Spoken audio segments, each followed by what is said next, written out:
Partner మన ఇంటికి వచ్చి ప్లాట్ అమ్ముతున్నా అంటే చాలామంది అతని కమిషన్ కోసం వస్తున్నా అనుకుంటున్నారు మీరు. మిత్రమా, అతని కమిషన్ చాలా తక్కువ అండి, కానీ మీకు వచ్చేది ఎక్కువ.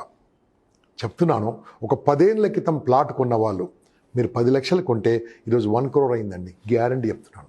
ఓకే, ఒక 5 లక్షలు కొంటే 40-50 లక్షలు అయింది దాని పడుతూ. ఏమంటే అతనికి 40-50 లక్షల లాభం వచ్చిందా? రాలేదే.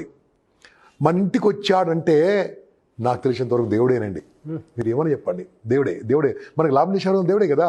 ప్రతి ఒక్క real estate business men, business partner, agent, real estate broker, what ever you call, నా దృష్టిలో దేవుడేనండి. ఎందుకు తెలుసా, మనకు లాభం చేసేవాళ్ళు దేవుడు కదా. సో వారిని అంత డిగ్రేడ్ చేయక్కర్లేదు. మీరు హ్యాపీగా వినండి, ఆనందంగా వినండి, ఆనందంగా తెలుసుకోండి. వీలుంటే వీలు చేసుకొని సైట్ విజిట్ చేయండి. Respected customers, respected prospects, respected my dear clients, respected future purchase చేసే వాళ్ళకు, ఇన్వెస్టర్స్, మీరు వెళ్ళి చూసిరండి. మొహం మీద నో అని చెప్పకండి. ఏ ఫోన్ వచ్చినా సరే స్వీకరించండి. చెప్పండి, మీకు ఫోన్ చేస్తున్నానంటే దాని అర్థమైందండి ఏదో లాభం చేయడానికి ఫోన్ చేస్తున్నారు. వాళ్ళ లాభం ఎంతండి? ఇంతేనండి. నేను ఖచ్చితంగా చెప్పగలను. మీకు లాభం చేయడానికి ఫోన్ చేస్తున్నారు కదా అంటే వాళ్ళు తలుపు తట్టి మీ ఇంటికి వస్తున్నారంటే ఏదో మంచి జరుగుతుంది.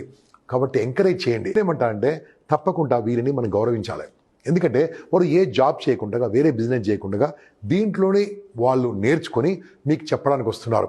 మీ ఇంటికి లాభం చేయడానికి వస్తున్నారు, మీకు ఆదాయం పెంచడానికి వస్తున్నారు, మీకు ఒక అసెట్ క్రియేట్ చేయడానికి వస్తున్నారు.